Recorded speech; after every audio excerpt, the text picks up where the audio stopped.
আজকে দেখব ষষ্ঠ শ্রেণী পরিবেশ প্রশ্ন, যেখানে পূর্ণমান 50, সময় 1.5 ঘন্টা। সঠিক উত্তর নির্বাচন করো। 1 × 10। কয়লার প্রধান উপাদান কার্বন। তামা ও টিন মিশিয়ে ব্রোঞ্জ তৈরি। পিউমিসকে বলা হয় ঝামা পাথর। যে কোনো রাশি অন্য কোনো রাশির ওপর নির্ভর করে না, লব্ধ রাশি। এসআইতে চাপের একক পাস্কাল।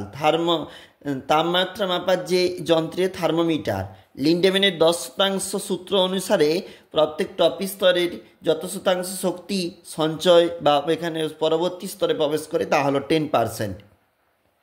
একটি দ্বিতীয় শ্রেণীর খাদক, উত্তর হবে হরিণ। কোনো বস্তুর কাজ করার সামর্থ্যকে বলে শক্তি।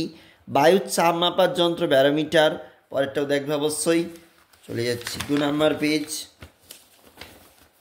2 নম্বর পেজে এখানে কিন্তু এসএকিউ টাইপ প্রশ্ন রয়েছে, যেমন লোহার আকরিক হেমাটাইট, এসআই পদ্ধতিতে উষ্ণতার একক কেলভিন, এইভাবে রয়েছে। উদ্ভিদের বৃদ্ধি যেখানে মাপা হয় আর্ক অক্সানোমিটার যন্ত্রের সাহায্যে। অবশ্যই দেখবে উপরেরগুলা, নিচে দেখো 1 × 5 শূন্যস্থান পূরণ রয়েছে এবং সত্য মিথ্যা রয়েছে, ওগুলোও দেখবে।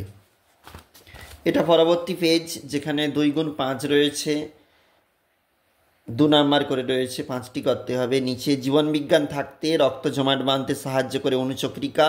হৃৎপিণ্ডের সবচেয়ে বড় কুঠুরিটি ভাবনিলয়। মানব হৃৎপিণ্ডে কপাটিকা। দেখবে তোমরা, আমরা এখানে এক কথায় উত্তর 1 × 4 রয়েছে। এটা পরবর্তী পেজ, যেখানে 2 × 2।